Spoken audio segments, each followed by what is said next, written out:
오늘 우리에게 주시는 하나님 말씀은 사도행전 1장 12절에서 26절 말씀입니다. 제자들이 감람원이라 하는 산으로부터 예루살렘에 돌아오니 이 산은 예루살렘에서 가까워 안식일에 가기 알맞은 길이라. 들어가 그들이 유하는 다락방으로 올라가니 베드로, 요한, 야고보, 안드레와 빌립, 도마와 바돌로메, 마테와 및 알페오의 아들 야고보, 셀롯인 시몬, 야고보의 아들 유다가 다 거기 있어 여자들과 예수의 어머니 마리아와 예수의 아우들과 더불어 마음을 같이하여 오로지 기도에 힘쓰더라. 모인 무리의 수가 약 120명이나 되더라. 그때에 베드로가 그 형제들 가운데 일어서서 이르되, 형제들아, 성령이 다윗의 입을 통하여 예수 잡는 자들의 길잡이가 된 유다를 가리켜 미리 말씀하신 성경이 응하였으니 마땅하도다. 이 사람은 본래 우리 수 가운데 참여하여 이 직무의 한 부분을 맡았던 자라. 이 사람이 불의의 삭스로 밭을 사고 후에 몸이 곤두박질하여 배가 터져 창자가 다 흘러나온지라. 이 일이 예루살렘에 사는 모든 사람에게 알리어져 그들의 말로는 그 밭을 아겔다마라 하니 이는 피밭이라는 뜻이라. 시편에 기록하였으되 그의 거처를 황폐하게 하시며 거기 거하는 자가 없게 하소서 하였고, 또 일렀으되 그의 직분을 타인이 취하게 하소서 하였도다. 이러함으로 요한의 세례로부터 우리 가운데서 올려져 가신 날까지 주 예수께서 우리 가운데 출입하실 때에 항상 우리와 함께 다니던 사람 중에 하나를 세워 우리와 더불어 예수께서 부활하심을 증언할 사람이 되게 하여야 하리라 하거늘, 그들이 두 사람을 내세우니 하나는 바사바라고도 하고 별명은 유스도라고 하는 요셉이요, 하나는 마띠아라.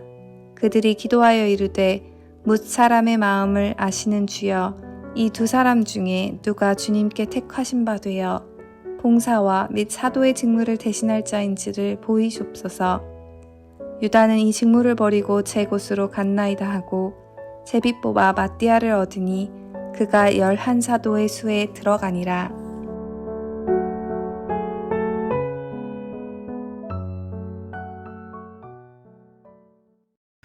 예수님은 너희는 예루살렘을 떠나지 말고 오직 하나님 아버지의 약속하신 또 다른 보혜사 성령을 기다리라 라고 하셨습니다.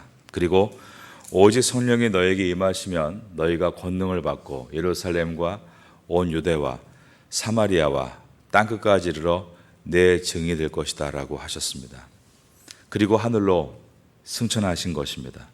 그러므로 앞으로 있을 내용은 그들이 예수님의 명령을 따라 예루살렘을 떠나지 않고 성령을 받는 사건과 복음이 예루살렘으로 시작해서 온 유대와 사마리아 땅을 거쳐 퍼져나가는 사건을 보여주게 될 것입니다. 감람산에서 주님을 환송한 제자들은 그들이 생활하는 예루살렘 다락방으로 돌아왔습니다. 오늘 본문의 첫 절인 사도행전 1장 12절부터 15절을 보겠습니다.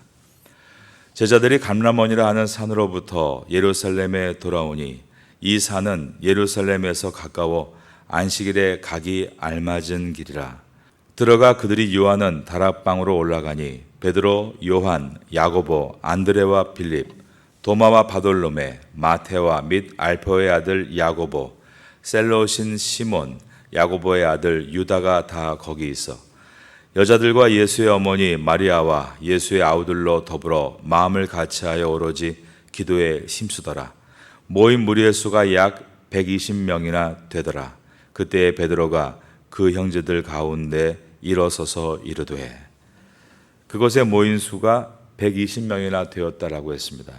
이 다락방은 교회 역사상 영원히 잊을 수 없는 복음운동의 산실이 되었던 마가의 다락방입니다. 1장 15절에 보면 모인 무리라고 했습니다. 그 당시에 다락방 안에 모인 그룹들을 우리가 말씀을 통해 살펴볼 수 있습니다. 첫 번째로 예수님의 원 제자들이 그곳에 있었습니다. 1장 13절에 보면 예수님을 판 가룟 유다를 제외한 11명의 원제자들이 그 다락방에 있었다는 것을 확인할 수 있습니다. 이들은 특수한 소명의 그룹, 즉 지도자 그룹이었습니다. 그런가 하면 다락방 안에는 두 번째 그룹으로 여자들이 있었습니다. 14절 상반절에 여자들과 예수의 모친 마리아와라고 되어 있습니다. 이 여인들은 모두 예수님께 은혜를 받고 저 북쪽 갈릴리 지역에서 예루살렘으로 내려온 사람들입니다. 막달라 마리아, 요한나, 수산나, 글로바의 아내 마리아, 야고보의 모친 마리아 등으로서 예수님께 은혜 받은 사람들입니다. 또한 예수님께서 십자가에서 고난을 당하신 것을 본 사람들이었습니다. 셋째 그룹은 14절 중반에 나와 있는 예수의 아우들입니다.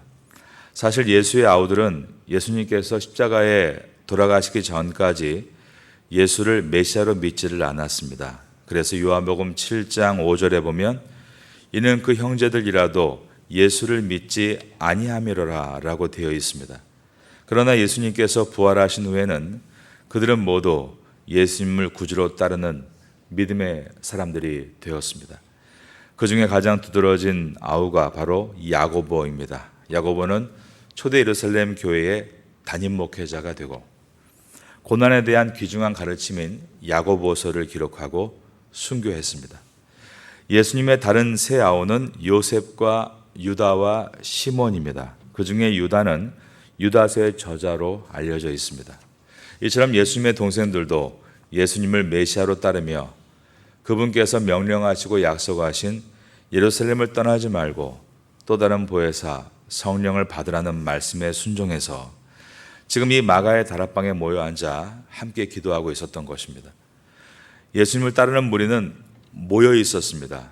결코 떨어져 있지 않았습니다. 어부는 바닷가로, 세리는 세관으로, 농부는 밭으로, 부인은 가정으로 돌아가지 않았습니다. 마음을 같이하고 뜻을 같이하여 모였던 것입니다. 모임은 예수님께서 우리에게 주신 방법입니다. 모여야 살고 모여야 힘이 생기는 것입니다. 모이는 곳에 비전이 있고 모이는 곳에 연합이 있으며 모이는 곳에 운동력이 일어나는 것입니다. 그런데 모임이 어떤 모임이냐가 중요합니다. 요즘 얼마나 많은 모임을 갖고 계십니까? 깊은 교제를 나누지도 못한 채 다음 장소로 옮겨 다닐 정도로 많은 모임이 있습니다. 너무 분주한 나머지 가장 소중하고 기본이 되는 가정의 모임에 소홀히 할 때도 있습니다.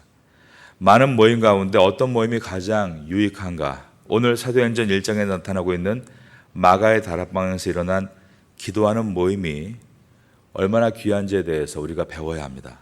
여자들과 예수의 모친 마리아와 예수의 아우들로 더불어 마음을 같이하여 오로지 기도에 힘쓰니라 또는 전혀 기도에 힘쓰니라 라고 기록되어 있습니다. 교회에서 새벽 기도 그리고 금요 기도가 저희들이 기도할 수 있는 시간입니다. 그런데 또한 가정과 직장, 일터에서도 기도로 모이는 것이 중요함을 깨닫게 됩니다. 여러분은 사도행전을 시작하면서 1장 14절에 오로지 전혀 기도에 힘쓰니라를 마음에 새길 수 있게 되기를 바라겠습니다. 그런데 그날 마가의 다락방에 모였던 그들은 그냥 기도를 드린 것이 아니었습니다. 마가의 다락방에서 그들이 드렸던 기도는 그냥 드린 기도가 아니라 분명한 제목이 있는 기도였고 이루어질 것을 확신하는 기도였습니다. 마가의 다락방에 모인 120명의 성도들은 예수님께서 약속하신 것을 받기 위해 기도했습니다. 너희가 몇 날이 못되어 성령을 선물로 받으리라. 정확히 며칠인지는 알 수 없지만 몇 날이 못되어 주신다는 확실한 믿음을 가지고 기도했던 것입니다. 이때 이들은 10일 동안 기도했고 하나님의 성령을 받을 수 있었습니다. 또한 그들의 기도는 소망의 기도였습니다. 말씀해 보면 오로지 전혀 기도에 힘쓰니라라고 되어 있는데 이 말은 기도하는 일에 전념했다라는 뜻입니다. 약속하신 성령을 대망하는 소망이 분명했기 때문에 다른 방법을 찾은 것이 아니라 오직 기도에 힘쓸 수가 있었습니다. 우리가 왜 기도하지 않는가를 돌아보면 기도 외에 다른 방법이 많이 있다라고 생각하기 때문입니다. 그러기에 기도에 집중하지 못하는 것입니다. 마지막으로 이 마가의 다락방에서 있었던 기도 모임의 귀중한 특징이자 결과는 그들의 기도가 역사하는 기도였다는 데 있습니다. 초대교회의 생명이 기도하는 다락방에서부터 일어나기 시작합니다. 즉 기도는 성도의 시작점인 것입니다. 사도행전은 처음에 기도로 시작하므로 사도행전, 즉 사도들의 활동을 다 마실 수 있었다라고 우리에게 말하고 있습니다.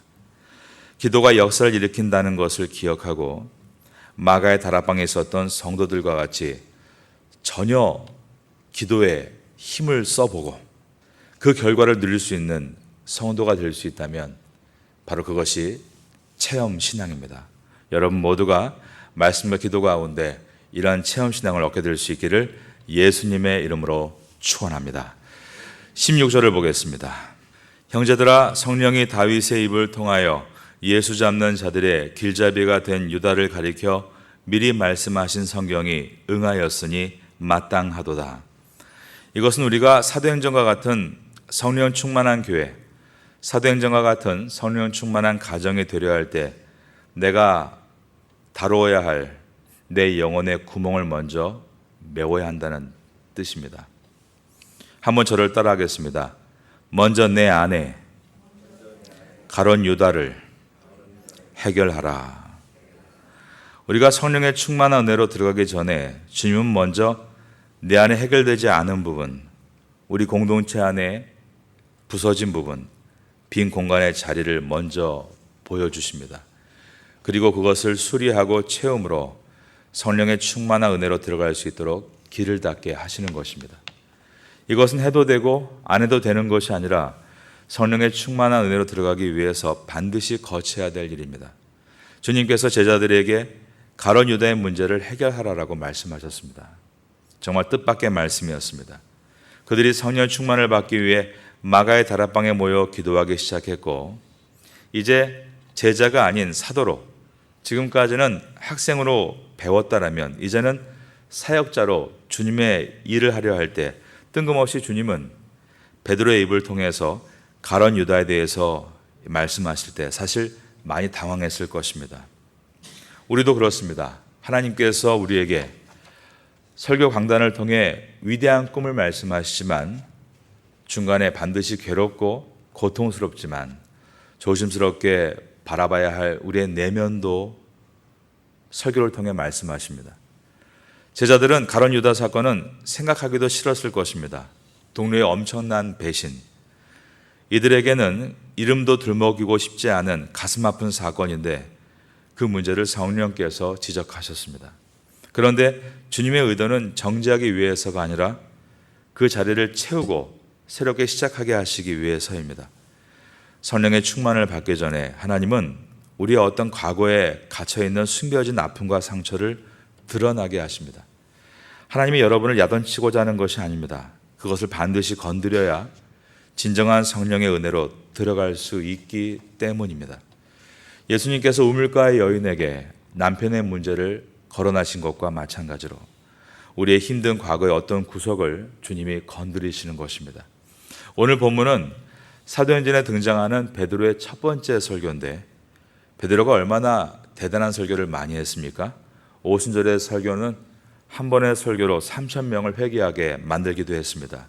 그런데 그런 베드로가 첫 번째로 했던 설교가 다름 아닌 유다에 관한 설교였다는 것입니다. 16절에 형제들아, 성령이 다윗의 입을 통하여 예수 잡는 자들의 길잡이가 된 유다를 가리켜 미리 말씀하신 성경이 응하였으니 마땅하도다. 베드로는 말하기를 다윗이 수백 년 전에 이미 가론 유다의 사건을 예언했다는 것입니다. 그리고 베드로가 시편 69편 25절에 다윗의 시를 읊어줍니다. 아래에 있는 20절을 보겠습니다.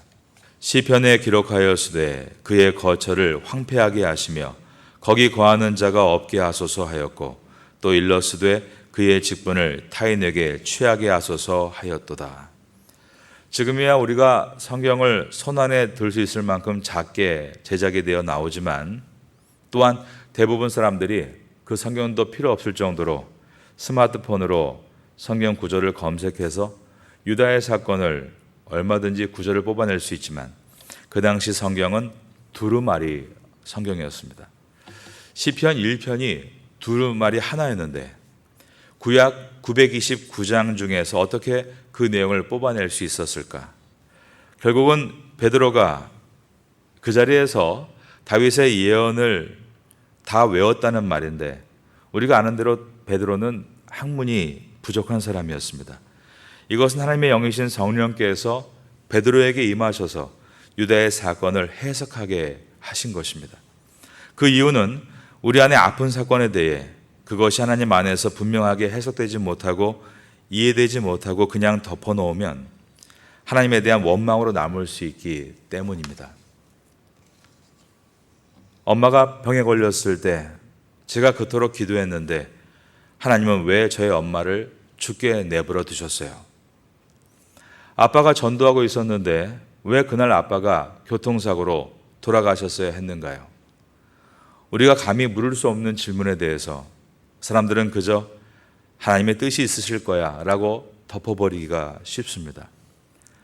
하지만 그렇게 되면 정말 하나님의 은혜의 시대, 성령의 시대로 들어가려고 할 때 나의 발목을 잡는 하나님에 대한 불신과 원망의 뿌리가 되는 것입니다. 제자들은 생각했습니다. 그래, 유다가 잘못했겠지. 어쩐지 좀 이상했다. 본심이 의심스러웠다. 그렇게 정리하려 하다가도 그래도 주님은 모든 것을 아실 수 있는 분이신데 그도 당신의 제자였는데 왜 유다를 그렇게 가도록 내버려 두셨을까? 의심과 숨겨진 원망들이 있는 것입니다. 그래서 성령의 시대로 들어가기 전에 하나님께서는 유다의 사건을 깨닫고 이해하게 하셨습니다. 그러므로 우리는 우리 안에 이해가 안 되는 문제들을 가지고 주님 앞에 나와야 합니다. 이 정도로 대충 하고 넘어가자. 내 사업에 왜 이런 병목 현상이 있는지, 내가 왜 이런 어려움을 겪고 있는지에 대해서 그냥 대충 넘어가자. 그럴 수 없다는 것입니다.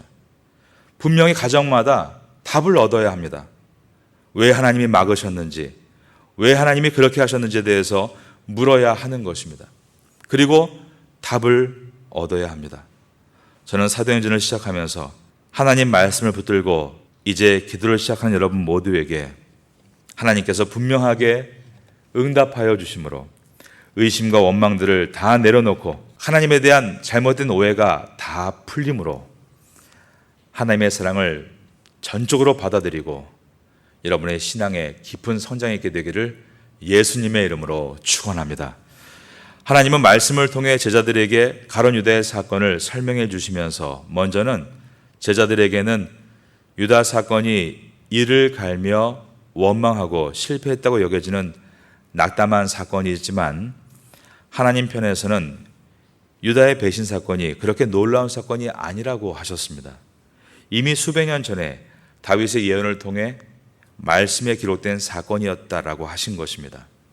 이것은 주님께서 미리 아셨다라는 뜻으로 주님의 예정과 예지를 우리에게 설명해 줍니다. 그가 예수님을 팔 것을 아셨음에도 끝까지 품어주시고 사랑해 주셨다는 것입니다. 그러면 어떤 냉소주의자들은 이렇게 질문합니다. 그렇다면 그 예정론 너무한 것 아닌가? 이미 다 아셨다면 가룟 유다는 하나님이 짜놓은 각본의 하수인이 된 것뿐이란 말인가? 시간 안에 존재하는 우리는 시간 밖에 존재하시는 시간을 창조하신 주님의 예정을 이해할 수가 없습니다. 우리가 살펴야 되는 것은 하나님이 미리 아셨다, 하나님이 미리 정하셨다라는 예지와 예정이 아니라 우리가 초점을 맞춰야 되는 것은 하나님의 마음입니다. 하나님은 끝까지 가룟 유다를 버리지 않고 돌아오기를 원하셨다가 사복음서에 상세하게 기록이 되어 있습니다. 요한복음 13장 11절에 보면 예수님은 직접 손으로 제자들의 발을 만지며 닦아주실 때 유다의 발도 만지시며 닦아주셨습니다. 마태복음 26장 21절에서 유월절 식사를 하시면서는 너희 중에 한 사람이 나를 팔리라 라고 하시며 그 앞에서 회개할 수 있도록 기회를 주셨습니다. 요한복음 13장 26절에서는 떡 한 조각을 찍어다가 유다에게 직접 주셨습니다. 내 생각을 알고 있다. 회개하라라고 말씀하신 것입니다. 예수님은 끝까지 유다를 포기하지 않으셨습니다. 지금 베드로가 일어서서 유대에 대한 설교를 하고 있습니다. 베드로와 유다의 차이가 무엇입니까? 죄로 따지면 베드로의 죄가 더 무겁습니다. 유다는 예수님을 팔았지만 후회하고 돈을 제사장에게 다시 돌려주었습니다. 그러나 베드로는 주님을 부인하고 무책임하게 그냥 도망쳐 버렸습니다.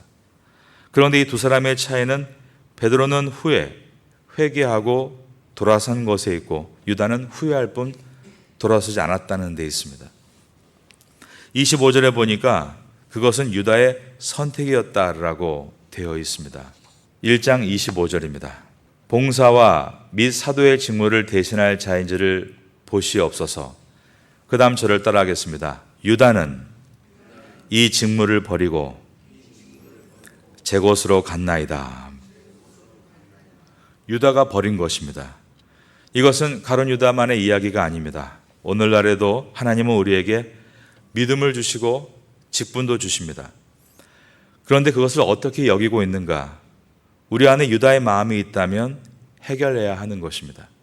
여러분, 유다가 12 제자 가운데 가장 똑똑했다는 것 아십니까? 예수님 사역의 전체 재정을 맡고 있었습니다.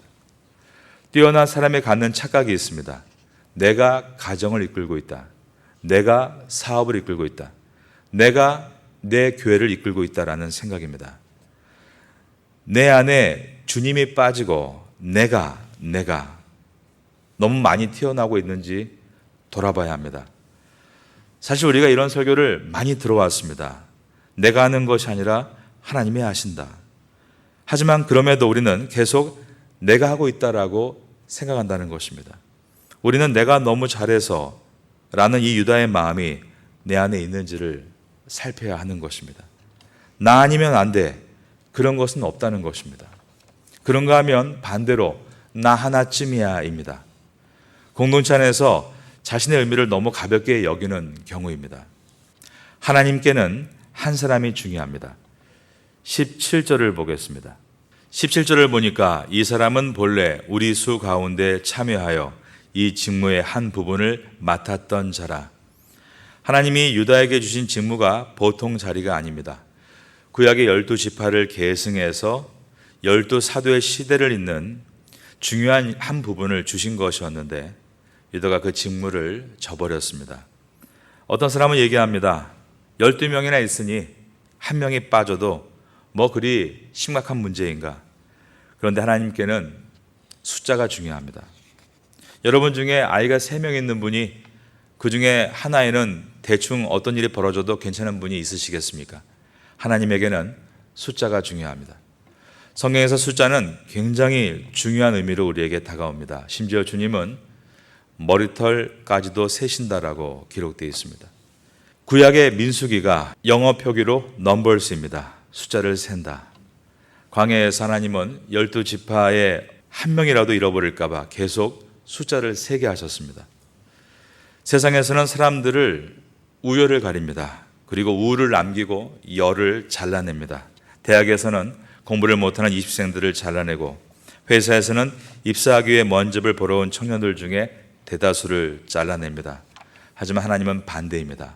하나님은 그 수가 찰 때까지 기다리십니다. 11명으로 그냥 가자. 그런 것이 없습니다. 12이 될 때까지 기다리십니다. 비행기가 너무 크면 뭐 수백만 개의 부품 중에 한 개쯤 없어도 될 것 같죠. 부품이 한 개만 없어도 관제탑은 비행기에게 이륙 신호를 보내지 않습니다. 하나님의 나라가 그와 마찬가지입니다. 수를 잘라내는 것이 아니라 수를 채우라고 하십니다. 교회가 그렇습니다. 교회가 하나님 앞에 부름받은 성도들이 모인 곳이라면 그 모든 성도들이 유다와 같이 되지 않게 하기 위해서 힘쓰고 애써야 합니다. 우리 교회는 사람이 많으니까 뭐 한두 명 안 나와도 목사님 놀라지 않을 것이다. 하나님은 충격을 받으십니다. 하나님께서는 우리의 빠진 날들을 다 세고 계시고 우리가 어떻게 훈련받고 있는지를 가장 유심히 보고 계시다는 것입니다. 12명 중에 한 명만 빠져도 올 스톱입니다. 마가의 다락방은 술을 채우기 위한 목적이었다는 것입니다. 여러분 중에 한 사람 한 사람 하나님께는 모두 중요한 분들입니다. 우리 교회는 그러므로 한 명도 낙오하는 이가 없이 성령의 시대, 부흥의 시대를 만날 수 있게 되기를 주님의 이름으로 축원합니다. 그러면 어떤 사람이 되어야 되는가? 1장 22절을 보겠습니다. 항상 우리와 함께 다니던 사람 중에 하나를 세워 우리와 더불어 예수께서 부활하심을 증언할 사람이 되게 하여야 하리라 하거늘. 떠난 유다를 대신해서 부흥의 주역이 될 사람의 조건이 첫째가 항상 우리와 함께 다니던 사람 중에였습니다. 늘 함께 있던 사람 중에 뽑아야 한다. 그러므로 여러분 너무 지치고 힘들다 하더라도 꼭 교회에 나와서 주 앞에 엎드려 주셔야 합니다. 하나님께 드리는 예배를 포기하지 말아야 합니다. 지금은 잘 모릅니다. 지금은 재능이 중요한 것 같고 스펙이 중요한 것 같이 보이지만 그렇지 않습니다.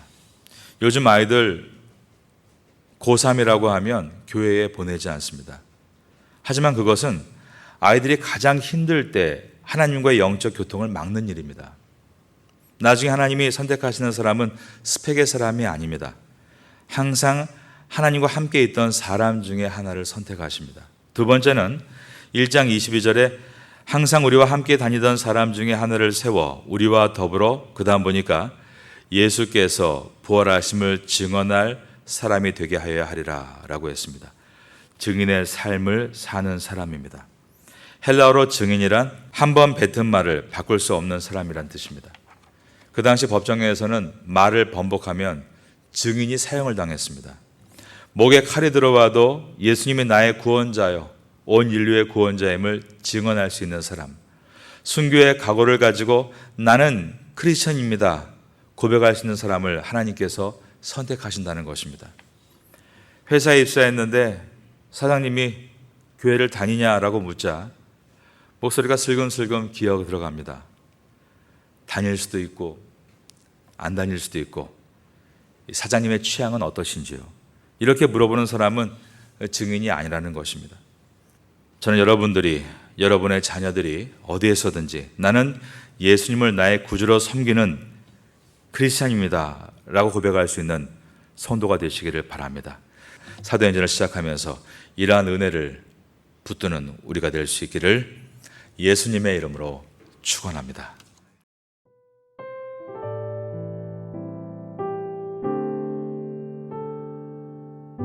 지금은 함께 기도하는 시간입니다.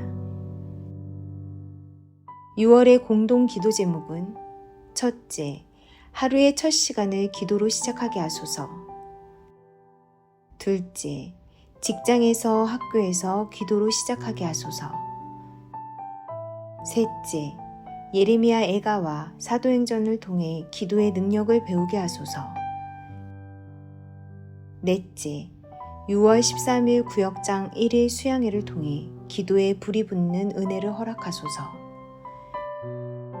말씀을 붙잡고 기도하는 귀한 시간 되시기를 소망합니다.